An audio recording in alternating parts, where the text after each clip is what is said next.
Assalamualaikum warahmatullahi wabarakatuh. Om Swastiastu, Namo Buddhaya, salam kebajikan. Yang saya hormati Ibu Dr. Andes Meli Astuti MPD dan teman-teman mahasiswa sekalian yang saya banggakan. Pertama, marilah kita bersyukur kepada Tuhan Yang Maha Esa yang senantiasa melimpahkan nikmat dan karunia-Nya kepada kita semua, sehingga pada kesempatan yang baik ini kita dapat melaksanakan pembelajaran secara offline. Selanjutnya, salawat serta salam semoga tetap tercurah kepada junjungan kita Nabi Muhammad SAW yang senantiasa kita nantikan syafaatnya di dunia dan di akhirat. Amin. Teman-teman yang saya hormati, suatu bangsa akan besar dan kuat bukan oleh bangsa lain. Demikian pula, lemah dan hancurnya juga bukan oleh bangsa lain, tetapi oleh bangsa itu sendiri. Yamzat Yamsud. Sudah menjadi kodrat Tuhan Yang Maha Kuasa bahwa Indonesia adalah bangsa yang multi etnis dan multikultural.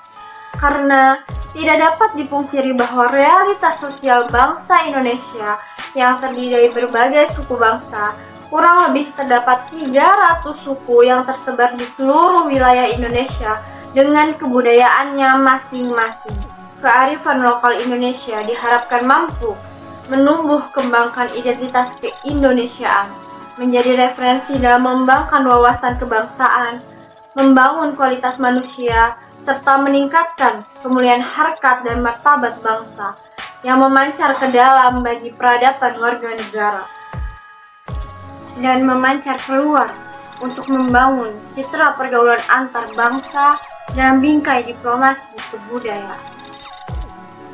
Teman-teman yang saya hormati, kebudayaan Indonesia sangatlah banyak jumlahnya dan sangatlah beragam bentuknya, sehingga semboyan Bhinneka Tunggal Ika sangat penting untuk menjadi bingkai dalam memahami nilai-nilai kebudayaan.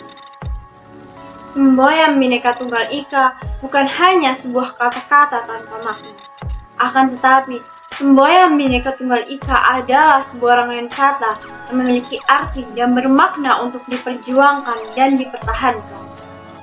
Beberapa ahli ilmu kemasyarakatan bangsa asing menganggap bahwa semboyan Bhinneka Tunggal Ika sesungguhnya ialah suatu cita-cita yang harus diperjuangkan oleh segenap bangsa Indonesia, daripada sebagai kenyataan yang benar-benar hidup di masyarakat. Oleh karena itu, memahami kebudayaan dan sikap sadar akan adanya perbedaan sangatlah perlu keberadaannya. Teman-teman yang saya hormati, melalui perjalanan sejarah berbagai proses kehidupan manusia telah melahirkan ciri keragaman bentuk budaya, suku, bahasa, maupun agama. Namun, dengan beragam budaya dalam masyarakat Indonesia mampu berdiri kokoh di atas dasar Pancasila.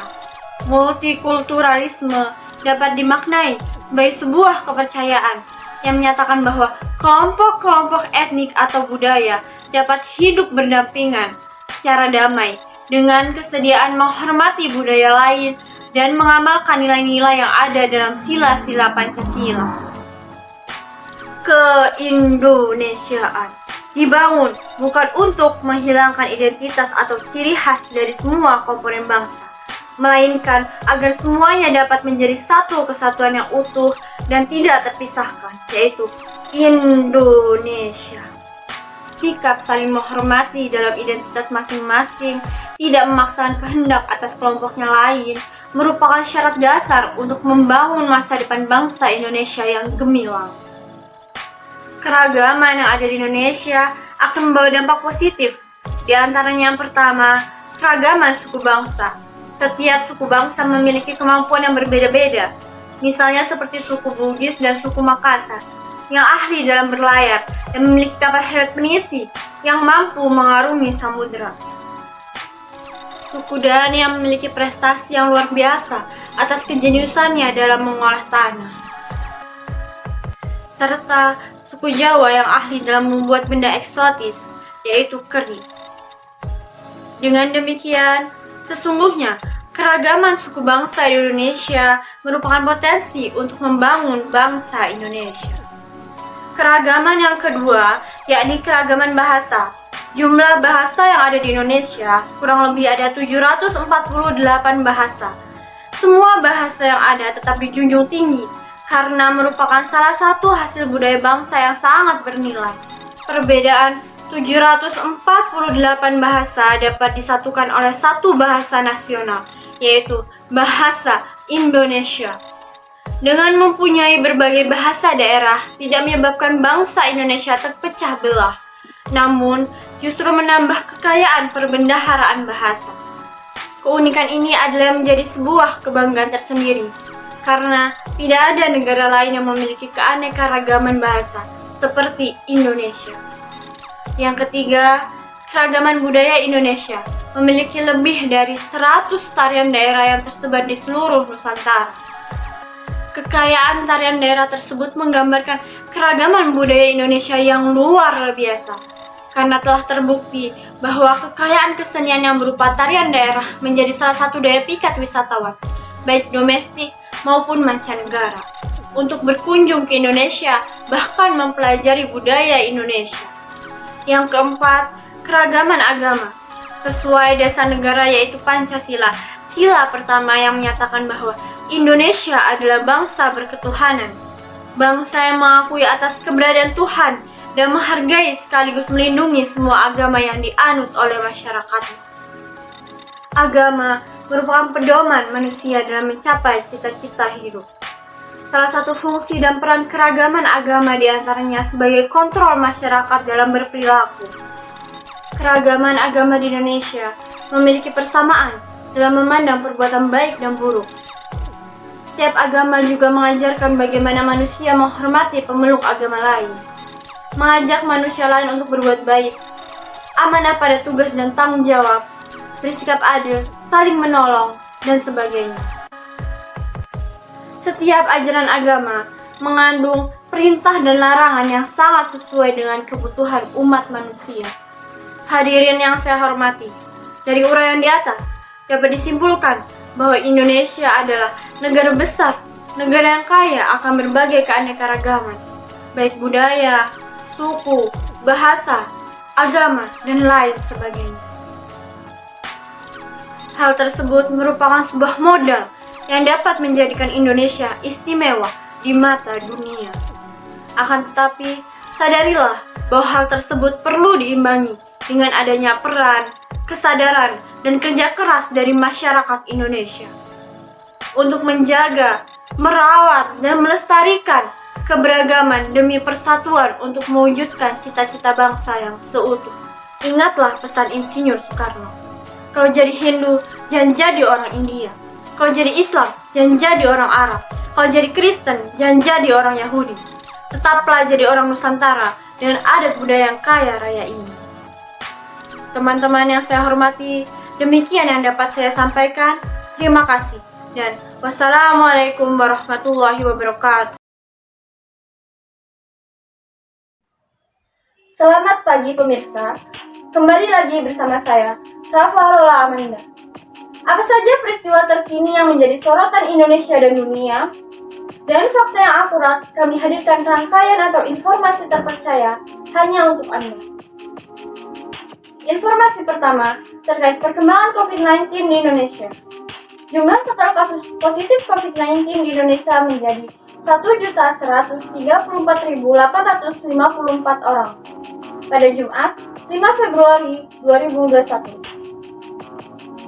Setelah ada penambahan kasus harian sebanyak 11.740 orang, bertambah 11.749 orang, sehingga kini total menjadi 1.134.854 orang. Demikian dikutip dari laman covid19.co.id. Jumat 5 Februari 2021 sore. Kemudian, dari jumlah kasus tersebut, 926.980 orang diantaranya dinyatakan sembuh. Usai ada penambahan kasus sembuh harian sebanyak 9.674 orang. Selain itu, Ada 31.202 orang pasien yang dinyatakan meninggal dunia atau bertambah 201 orang dari hari sebelumnya. Satgas COVID-19 juga menyebut jumlah kasus aktif corona sejauh ini mencapai 176.672 orang, dengan jumlah suspek 77.744 orang. Sementara, jumlah pemeriksaan spesimen COVID-19 mencapai 76.373 unit per hari. Sehari sebelumnya, Kamis 4 Februari 2021, jumlah total kasus positif COVID-19 mencapai 1.123.154 orang, dengan 917.301 diantaranya dinyatakan sembuh, dan 31.001 lainnya meninggal dunia. Selanjutnya, sejauh ini angka COVID-19 di Indonesia belum menunjukkan tanda-tanda melandai. Pemerintah mencoba mengeram lajunya dengan menerapkan pemberlakuan pembatasan kegiatan masyarakat atau PPKM Jawa Bali sejak awal Januari lalu. Meski begitu, Presiden Joko Widodo mengakui kebijakan ini terefektif. Ia pun menyodorkan konsep pembatasan skala mikro hingga level RT atau RW. Namun, hal ini dinilai bentuk kegambangan pemerintah untuk menerapkan lockdown total. Menteri Koordinator Bidang Kemaritiman dan Investasi Luhut Binsar Panjaitan sendiri mengakui perlu adanya penurunan mobilitas 30% untuk menekan laju corona.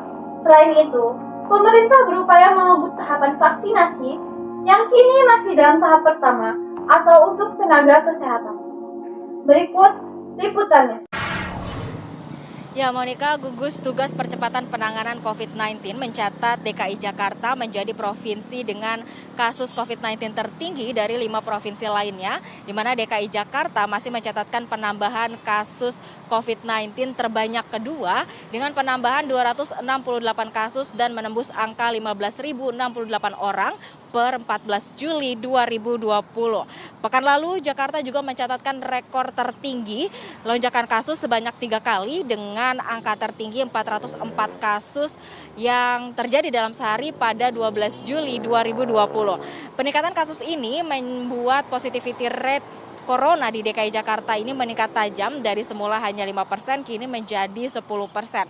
Penambahan lonjakan kasus ini pun sempat disoroti oleh Presiden Joko Widodo, di mana dalam rapat penanganan pandemi COVID-19, di mana Presiden ini mengingatkan bahwa Jakarta harus berhati-hati terhadap penambahan kasus positif COVID-19 baru. Pertambahan kasus yang melonjak ini dalam sepekan terakhir sudah terjadi sebanyak 3 kali, terhitung tanggal 7 sampai 14 Juli 2020 ini ada tambahan kasus positif COVID-19 sebanyak 2.388 orang atau rata-rata hampir 300 orang per hari. Sebelumnya Gubernur DKI Jakarta Anies Baswedan ini mengingatkan kepada masyarakat untuk berhati-hati dan tidak menganggap enteng pandemi COVID-19. Pasalnya Jakarta ini sudah mencatatkan penambahan kasus positif COVID-19 dan mencatatkan rekor terbaru pada pekan lalu. Dia menegaskan bahwa setiap kebijakan yang diambil ini harus mengutamakan keselamatan dan tidak menganggap enteng pandemi COVID-19. Jika penambahan yang tinggi ini terus berlangsung, menurut Gubernur DKI Jakarta Anies Baswedan bahwa tidak menutup kemungkinan Jakarta akan kembali ke masa pembatasan sosial berskala besar atau PSBB sebelum transisi. PSBB transisi sendiri ini sudah berjalan sejak 4 Juni 2020 lalu dan fase pertama sudah berakhir pada 2 Juli 2020 lalu. Dan Gubernur DKI Jakarta lantas memperpanjang PSBB transisi sebanyak 14 hari atau hingga 16 Juli 2020 mendatang. Ada titik-titik yang harus diwaspadai, diantaranya yaitu transportasi umum karena memang kerap sekali sulit untuk menerapkan jarak aman di transportasi umum. Kemudian di pasar karena sering kali terjadinya interaksi atau kontak jarak pendek dan hal ini membuat semuanya harus dipastikan disiplin. Kemudian Gubernur DKI Jakarta juga menghimbau kepada masyarakat untuk menggunakan masker dimanapun dan dalam aktivitas apapun, kemudian juga mencuci tangan dan menjaga jarak aman, kemudian juga beraktivitas di tempat dengan kapasitas yang tidak melebihi dari 50%. Adapun total kumulatif kasus positif COVID-19 di DKI Jakarta ini sudah menembus angka 14.797 orang, yang mana hal ini harus menjadi perhatian warga DKI Jakarta, yang ini menjadi bukti bahwa virus corona ini masih aktif untuk menginfeksi warga DKI Jakarta. Kembali ke Anda, Monica. Ya, terima kasih Ratu atas waktu Anda.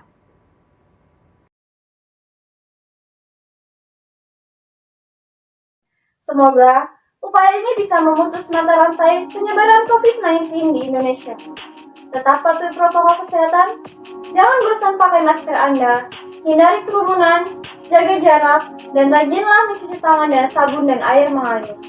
Saya, Rafael Amanda, terima kasih telah bersama kami di Jakarta Nomipod. Selamat pagi, selamat beraktivitas, dan sampai jumpa.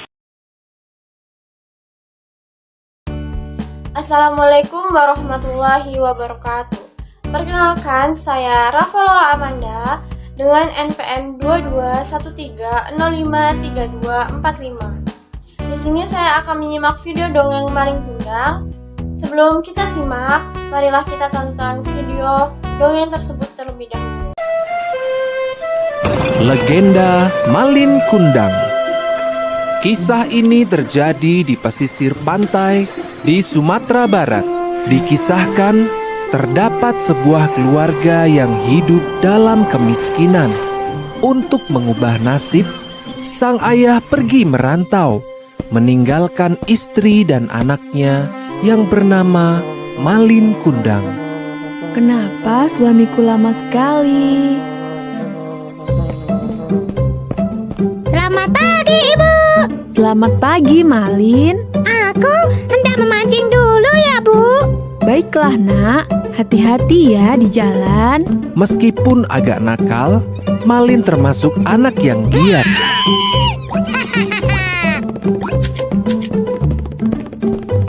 Kemari, kemar makan ikan.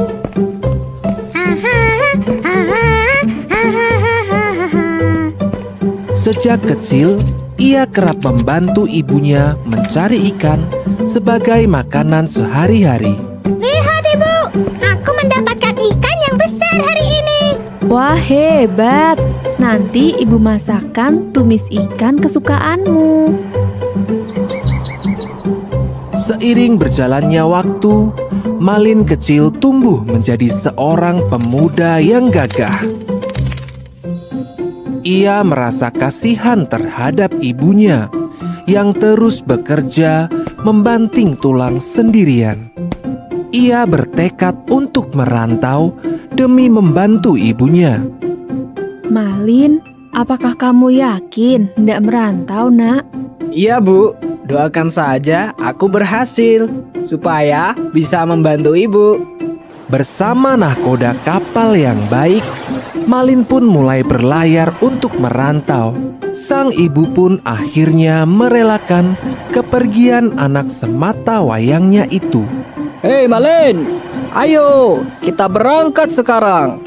Ibu, Pak Nahkoda telah memanggilku. Aku berangkat dulu, Ibu. Ah, iya, Nak. Jaga dirimu baik-baik ya. Sampai jumpa lagi, Ibu. Sampai jumpa, Malinku. Kapal yang mengangkut Malin pun mulai menjauh, meninggalkan ibu Malin yang kini tinggal sendiri. Sepeninggal Malin pergi merantau, tinggallah sang ibu seorang diri di gubuknya yang reot. Hampir setiap hari, ia memandang laut, memikirkan nasib si Malin yang tak kunjung memberi kabar. Malin, bagaimana kabarmu, Nak? Ya Tuhan, lindungilah anakku. Semoga dia selalu sehat. Waktu pun berjalan. Ibu Malin kian menua. Ia masih hidup seorang diri. Malin juga tidak pernah memberi kabar akan kepulangannya. Hingga suatu ketika sang ibu pulang dari pasar. Ah, ikan yang segar ya, Pak? Tentu saja, Ibu. Ayo silakan dibeli. Ikan segar, badan bugar. Ah, ikan segar. Dulu Malin suka sekali makan tumis ikan buatanku. Aku sangat rindu dia. Dalam perjalanannya pulang dari pasar, sang ibu melihat nahkoda yang dulu membawa Malin. Hah? Itu kan Pak Nahkoda. Pak Nahkoda. Oh, ibunya Malin rupanya. Bagaimana kabar anakku, Pak? Sang nahkoda pun menceritakan semuanya tentang Malin kepada ibunya. Malin kini telah berhasil, Bu. Ia kini menjadi seorang saudagar yang kaya. Ia juga telah memiliki seorang istri. Aku dengar ia akan berlabuh ke sini esok hari. Oh, benarkah itu? Malin, oh Malin. Ibunya terlihat sangat bahagia mendengar berita dari nahkoda tersebut. Malamnya, sang ibu segera ke dapur untuk memasak. Rasa lelah tidak ia hiraukan demi menyambut kedatangan Malin. Akan kumasakan tumis ikan kesukaan Malin. Kubuatkan yang banyak untuk istrinya juga. Akhirnya, sang fajar pun menyingsing. Hari di mana Malin akan tiba di kampung halamannya. Sang ibu bergegas berlari menuju pantai. Malin. Ah, untung masih sempat. Sesampainya di tepian pantai, beberapa orang telah berkumpul menyambut kapal Malin. Kapal Malin terlihat besar dan megah. Ibunya terharu melihat kedatangan kapal tersebut. Ia sudah tidak sabar melihat anaknya yang telah lama pergi tersebut. Malin pun akhirnya menginjakkan kakinya lagi di tanah kelahirannya. Ia dan istrinya yang cantik terlihat turun dari kapalnya yang mewah. Tiba-tiba dari kejauhan sang ibu berteriak kencang. Malin, Malin anakku, kau sudah tumbuh dewasa rupanya. Hah? Sang istri Malin bertanya keheranan. Siapakah wanita renta lusuh itu suamiku? Ia bukan ibumu kan? Kamu bilang orang tuamu kaya raya. Dia bukan siapa-siapa. Bahkan aku tidak kenal dengannya. Tak disangka, Malin mendorong ibunya itu hingga jatuh tersungkur. Aduh. Aku tak punya ibu sedegil kamu. Tapi Malin, anakku. Sudah, istriku, ayo kita pulang. Rupanya kita telah berlabuh di pulau yang salah. Malin pun pergi, meninggalkan ibunya yang terus berlinang air mata. Sang ibu tidak menyangka anaknya yang dulu dirawatnya berubah menjadi anak yang durhaka. Sang ibu seraya berdoa memohon kepada Yang Kuasa. Ya Tuhan, apabila dia bukan anakku, aku akan memaafkan perbuatannya. Namun, apabila dia memang benar anakku, aku mohon keadilanmu. Seketika, langit yang begitu cerah berubah menjadi gelap gulita. Sepertinya Tuhan menjawab doa sang ibu. Hujan badai yang dahsyat menghadang kapal Malin Kundang. Kapalnya mulai hancur akibat tersambar petir yang besar. Seluruh awak kapal terlihat panik. Sang istri pun meninggal tertimpa oleh tiang kapal. Kapal terus terombang-ambing di lautan lepas hingga menepi di sebuah pulau. Hingga secara perlahan-lahan kapalnya karam. Malin pun terdampar di sebuah pulau tersebut. Ia terlihat begitu lusuh tak berdaya. Apa ini? Kenapa tanganku membatu? Ia bersimpuh memohon ampun, namun terlambat. Maafkan anakmu ini, Bu. Seketika, sekujur tubuh Malin berubah menjadi batu. Itu adalah hukuman yang harus diterimanya karena durhaka kepada ibu. Nasihat dari cerita ini adalah, ibu adalah wanita mulia yang telah melahirkan kita. Sayangi dan hormatilah ibu. Baik, setelah kita menonton video dongeng Malin Kundang, yang saya dapati yaitu cerita Malin Kundang berasal dari Sumatera Barat. Jalan cerita Malin Kundang yang sangat merakyat mampu menarik perhatian banyak orang. Selain itu, pesan moral yang coba disampaikan juga sangat bagus, seperti yang telah ditampilkan sebelumnya. Bahwasannya, pesan yang ingin disampaikan dari cerita rakyat Malin Kundang ini adalah jangan durhaka terhadap orang tua. Karena tanpa orang tua yang merawat kita dari kecil, maka akan sangat sulit bagi kita untuk berjuang di kehidupan dunia ini. Orang tua yang telah mengarahkan seluruh tenaga untuk memastikan segala kebutuhan kita terpenuhi patutlah mendapat perlakuan yang baik dari kita. Dan segala doa orang tua pasti akan dikabulkan oleh Allah Subhanahu wa Ta'ala. Sehingga kita harus menjaga sikap dan tutur kata kita. Sifat Malin Kundang ini sungguh keterlaluan. Dia tidak menganggap ibunya dan sifatnya sungguh keji. Seharusnya Malin Kundang tidak berbuat seperti itu kepada ibunya yang telah membesarkan dan merawatnya. Apalagi ketika Malin Kundang sudah sukses, dia berlaku sombong dan merendahkan orang tua yang mana dia adalah ibunya sendiri. Sebenarnya Malin Kundang masih mempunyai sisi positif, yaitu Malin adalah orang yang gigih, bekerja keras, ulet, dan mandiri. Kita bisa mencontoh sifat-sifat baiknya saja dan meninggalkan sifat-sifat buruk dari Malin Kundang. Untuk video tersebut menurut saya sudah sangat bagus. Di awal video ditampilkan sebuah alunan musik seperti suling dan suara gemuruh pantai membawa penonton seakan-akan terbawa suasana saat berada di pinggir pantai. Namun, bahasa yang digunakan dalam video masih menggunakan bahasa Indonesia. Mungkin jika menggunakan bahasa daerah cerita tersebut, yaitu Sumatera Barat atau Padang, akan lebih melekat sisi cerita rakyatnya.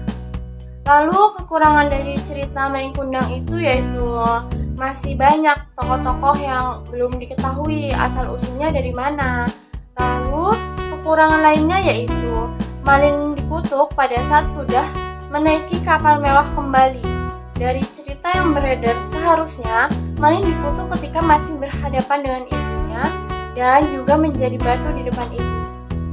Baik, mungkin sekian yang bisa saya simak dari video tersebut. Sebagai manusia biasa, saya memiliki kesalahan. Maka dari itu, saya memohon maaf kepada teman-teman sekalian.